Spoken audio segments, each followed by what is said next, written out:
Hello friends, welcome back to my channel. आज एक और टॉपिक आपके साथ में शेयर करने के लिए आई हूँ। जो लोग फर्स्ट टाइम मेरी वीडियो को देख रहे हैं, मैं आपको बता देना चाहती हूँ, छोटी छोटी स्टोरीज, पैराग्राफ, ऐसे मैं आपके साथ शेयर करती रहती हूँ, जिनसे हम बहुत सारे न्यू वर्ड सीखते हैं, अपनी वोकैबुलरी को इम्प्रूव करते हैं।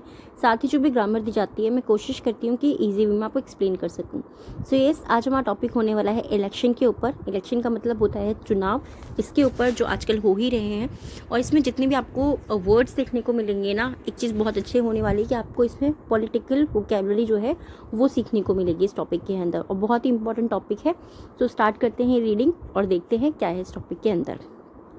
Election is the process through which people can express their political opinion. ठीक है, इलेक्शन मीन्स होता है चुनाव, इज मीन्स है द प्रोसेस। प्रोसेस मीन्स होता है प्रक्रिया, थ्रू मतलब जिसके माध्यम से, थ्रू विच जिसके माध्यम से, थ्रू मतलब माध्यम से, और विच यानी कि जिसके, तो जिसके माध्यम से, पीपल मीन्स लोग, कैन सकते हैं, कैन हमारा मॉडल वो होता है। ठीक है, एक्सप्रेस, एक्सप्रेस का मतलब होता है व्यक्त करना। देयर पॉलिटिकल ओपिनियन, देयर मतलब उनके, पॉलिटिकल ओपिनियन यानी कि राजनीतिक राय। तो पूरे सेंटेंस को हम सिंपली कैसे रीड कर सकते हैं? चुनाव वह प्रक्रिया है जिसके माध्यम से लोग अपनी राजनीतिक राय व्यक्त कर सकते हैं। सिंपल है और इजी है, ठीक है ना। Election is the process through which people can express their political opinion. तो चुनाव वह प्रक्रिया है जिसके माध्यम से लोग अपनी पॉलिटिकल राय यानी कि राजनीतिक राय जो है उसको व्यक्त कर सकते हैं। They express this opinion by public voting to choose a political leader. They express वो व्यक्त करते हैं, दिस ओपिनियन इस राय को वो व्यक्त करते हैं, बाय मतलब से या द्वारा, पब्लिक वोटिंग यानी कि जनता के मतदान के द्वारा या जनता के मतदान से इस राय को वो व्यक्त करते हैं। टू चूज चुनकर अ पॉलिटिकल लीडर, चूज यानी कि चुनकर, अ पॉलिटिकल लीडर एक राजनीतिक नेता को चुनकर, वो जनता जो वोटिंग करती है या जनता के मतदान से वो अपनी इस राय को व्यक्त करते हैं। फर्दर मोर, इसके अलावा या इसके अतिरिक्त, this political leader would have authority and responsibility. This political leader, ये जो चुनाव के बाद में जो वो लीडर चुन करके आता है यानी कि जो राजनीतिक नेता होता है, वुड हैव उसके पास में होना चाहिए, क्या होना चाहिए उसके पास में? ऑथोरिटी, अधिकार, एंड रिस्पॉन्सिबिलिटी, उसको और उसके पास में अधिकार और जिम्मेदारियां। राजनीतिक नेता वुड हैव उसके पास होगा, ठीक है, ऑथोरिटी एंड रिस्पॉन्सिबिलिटी, उसके पास अधिकार और जिम्मेदारी होंगी। मोस्ट नोटवर्दी, सबसे उल्लेखनीय या फिर सबसे ध्यान देने योग्य, दोनों तरीके से हम इसको बोल सकते हैं। Election is a formal group decision making the process. Election यानी कि चुनाव, इज मीन्स है अ फॉर्मल ग्रुप डिसीजन, एक फॉर्मल यानी कि औपचारिक समूह, डिसीजन यानी कि निर्णय लेना, मेकिंग द प्रोसेस। तो इसको हम कैसे बोल सकते हैं कि सबसे उल्लेखनीय बात यह है या फिर सबसे उल्लेखनीय यह है कि चुनाव एक औपचारिक फॉर्मल यानी कि औपचारिक समूह यानी कि ग्रुप निर्णय लेने की प्रक्रिया है। मेकिंग द प्रोसेस का मतलब होता है निर्णय लेना या निर्णय बनाना, ठीक है। मेक को कई बार हम किसी भी वर्ड को साथ में फॉर्म करने के लिए भी यूज़ करते हैं, जैसे कि मेक द डिसीजन, डिसीजन लेना। खाली डिसीजन से भी पता लगता है कि डिसीजन है यानी कि निर्णय लेना है, बट जब उसके साथ में मेक आ जाता है तब भी हम उसको मेक द डिसीजन यानी कि निर्णय लेने के लिए बोलते हैं। ऑल्सो साथ ही the selected political leader would hold public office. जो सेलेक्टेड पॉलिटिकल लीडर होगा यानी कि जो चयनित होगा, जिसको चुना गया होगा, पॉलिटिकल लीडर जो होगा, जो राजनीतिक नेता होगा, वुड होल्ड वो संभालेगा पब्लिक ऑफिस, जो पब्लिक ऑफिस यानी कि जनता का जो पद है वो उसको संभालेगा। ऑफिस का मतलब हम लोगों को वो पता ही है, बट ऑफिस का मतलब पद भी होता है, ठीक है। The election is certainly a vital pillar of democracy. The election जो चुनाव है, इज मीन्स है सर्टेन यानी कि निश्चित रूप से, अ वाइटल पिलर एक महत्वपूर्ण स्तंभ है, ऑफ डेमोक्रेसी लोकतंत्र का। तो जो इलेक्शन है, जो चुनाव होते हैं, वो निश्चित रूप से डेमोक्रेसी का एक या फिर लोकतंत्र का एक महत्वपूर्ण स्तंभ है। पिलर मतलब स्तंभ होना होता है। दिस इज बिकॉज, इसीलिए, देखिए इस तरीके के जो वर्ड्स आते हैं ना, जिनसे हम कभी कभी सेंटेंस शुरू होते हैं, जैसे कि furthermore, most noteworthy, first of all, this is by, इन सब वर्ड्स को हमें याद रखना बहुत ज़रूरी होता है, क्योंकि ये हमारे सेंटेंस को फ्रेम करने में भी हमारी बहुत ज़्यादा हेल्प करते हैं। दिस इज बिकॉज, इसीलिए या फिर इसलिए क्योंकि, ऐसे भी हम इसे बोल सकते हैं। इलेक्शन इंश्योर्स, यानी कि इलेक्शन जो है वो सुनिश्चित करते हैं दैट कि the government is of the people, by the people and for the people. इसीलिए जो इलेक्शन होते हैं, जो चुनाव होते हैं, वो सुनिश्चित करते हैं कि सरकार जो है वो लोगों की है। ऑफ का मतलब होता है का, की, के। अब ये चीज़ ध्यान रखने वाली होती है, मैं आपको हमेशा बोलती हूँ। बहुत जो छोटे वर्ड होते हैं ना, कई बार हम इनको याद नहीं करते, इनके मीनिंग को, वहीं पर हमसे गलती होती है। ऑफ द पीपल लोगों की है, बाय द पीपल लोगों के द्वारा है, एंड फॉर द पीपल और लोगों के लिए है। फर्स्ट ऑफ ऑल, सबसे पहले suffrage is an important part of election. Suffrage का मतलब होता है मताधिकार, यानी कि मत देने का अधिकार, वोटिंग करने का अधिकार। सफ्रेज इज एन इम्पॉर्टेंट पार्ट, सफ्रेज जो है वो एक महत्वपूर्ण हिस्सा है ऑफ इलेक्शन, चुनाव का एक महत्वपूर्ण हिस्सा है। मोस्ट नोटवर्दी, सबसे महत्वपूर्ण, suffrage refers to the right to vote in elections. Suffrage जो है यानी कि मताधिकार जो है वो रेफर्स, इससे तात्पर्य है या फिर इसका मतलब होता है।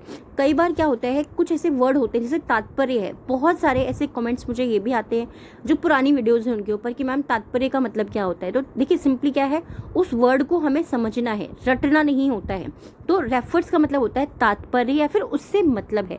तो सफ्रेज से मतलब है, हम ऐसे भी बोल सकते हैं, टू द राइट, अधिकार का, टू वोट इन इलेक्शन, चुनाव में वोट करने का अधिकार का। ठीक है। The question of who may vote in certainly an important issue. The question जो प्रश्न है, ऑफ कौन, हु मतलब कौन, मे वोट कौन वोट डालेगा, कौन ये जो है वोटिंग करेगा, is certainly an important issue, ये निश्चित रूप से एक महत्वपूर्ण मुद्दा है। इशू मतलब मुद्दा है। The electorate probably never includes the entire population। जो इलेक्टोरेट होता है यानी कि जो चुनाव देने वाला होता है, probably शायद, never यानी कि कभी नहीं, includes the entire population, वो इलेक्टोरेट यानी मतदाताओं, probably शायद, never यानी कि कभी नहीं, include शामिल होना, the entire population मतदाताओं में शायद कभी संपूर्ण जो पॉपुलेशन, जो पूरी जनसंख्या है वो शायद कभी नहीं शामिल होगी। Almost all the countries, almost यानी कि लगभग ऑल द कंट्रीज, सभी देश जो हैं, prohibit in individuals under the age of majority from voting. अब देखिए almost all the countries, almost लगभग ऑल द कंट्रीज, सभी देशों में, प्रोहिबिट यानी कि रोका गया है, इंडिविजुअल्स व्यक्तियों को, under the age, under the age का मतलब होता है उम्र से कम या फिर कम उम्र वाले। ठीक है। Of majority from voting, majority यानी कि बहुमत से, फ्रॉम वोटिंग, वोटिंग के जो बहुमत से। तो सभी देश जो हैं वो मतदान करने की जो उम्र है उससे कम उम्र के जो लोग होते हैं उनको वोट करने से रोकती है। फर्दरमोर, इसके अलावा इन इंडिया, भारत में, the age of majority is attainable at the age of 18 years. इसके अलावा भारत में द एज जो उम्र है ऑफ मेजोरिटी यानी कि इज अटेनेबल, अटेनेबल होता है प्राप्त करने योग्य है, at the age of 18 years. तो भारत में जो है मेजोरिटी को प्राप्त करने की जो उम्र है वो 18 ईयर्स है।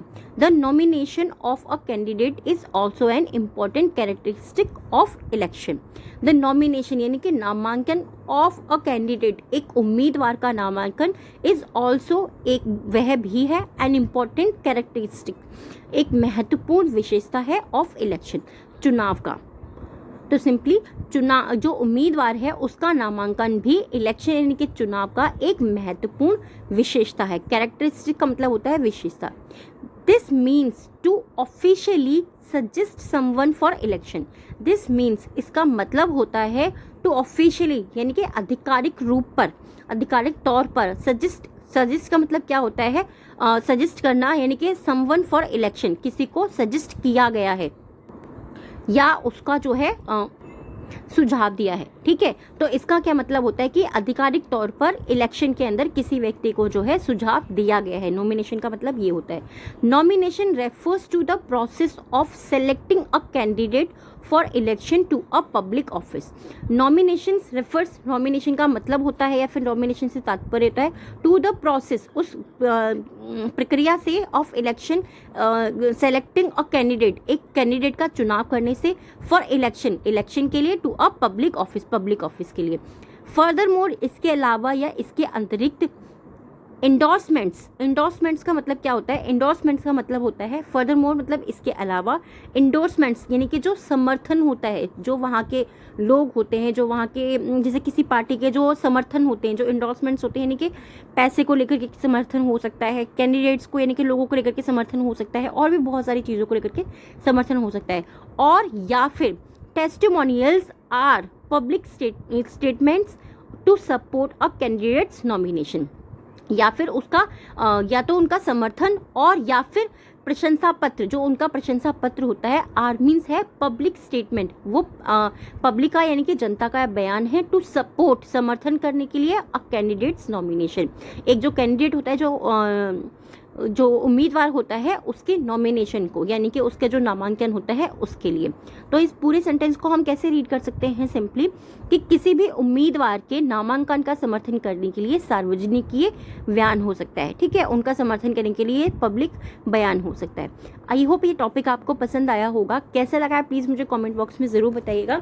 अगर आप चाहते हैं इसके ऊपर मैं और भी वीडियोज़ आपके साथ में शेयर करूँ, आप वो भी मुझे कॉमेंट करके बता सकते हैं।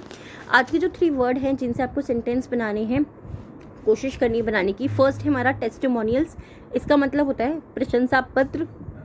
नेक्स्ट है स्टेटमेंट्स यानी कि बयान, एंड थर्ड है कैंडिडेट। कैंडिडेट मीन्स होता है उम्मीदवार। इन तीनों वर्ड से आपको सेंटेंस बनाना है, कमेंट बॉक्स के अंदर लिखना है।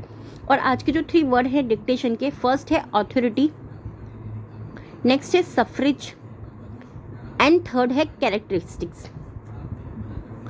Authority, suffrage and characteristics. I hope ये वीडियो और ये टॉपिक आपको पसंद आया होगा। कैसे लगा है प्लीज़ मुझे कमेंट बॉक्स में ज़रूर बताइएगा। Thanks for watching.